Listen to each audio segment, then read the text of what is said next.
आगे लखीसराय से अलियो हम बारात गे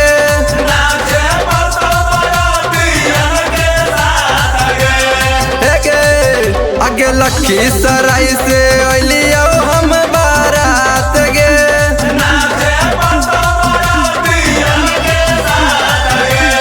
लखीसराय के छौड़न रंगदार है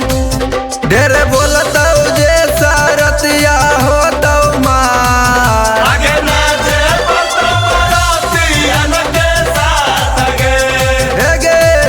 आगे जामुई जिला से अलियो हम बारात गे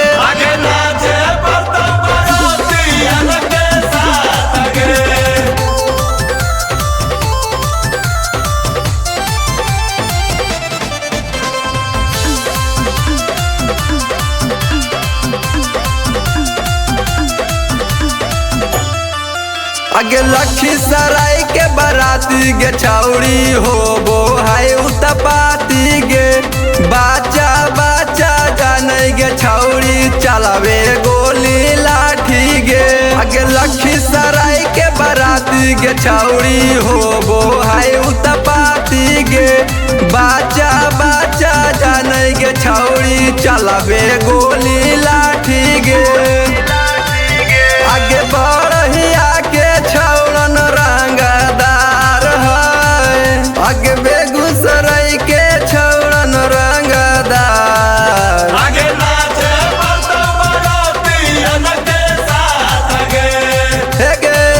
आगे गया जिला से अलियो हम बारात गे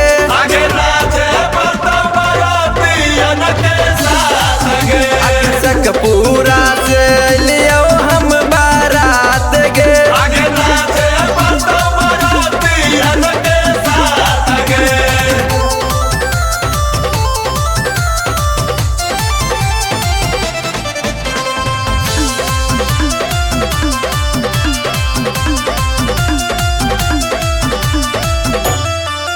आगे माना कोई नहीं करता गे छौड़ी जामुई के बारात में तोरा हम नाचबो गे छौड़ी बरातियन के साथ में आगे माना कोई नहीं करता गे छौड़ी जामुई के बारात में तोरा हम नाचबो गे छौड़ी बरातियन के साथ में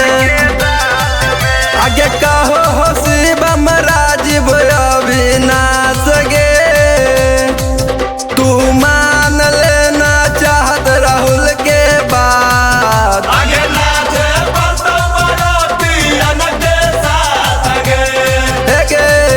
आगे बेगूसराय से अलियो हम बारात गे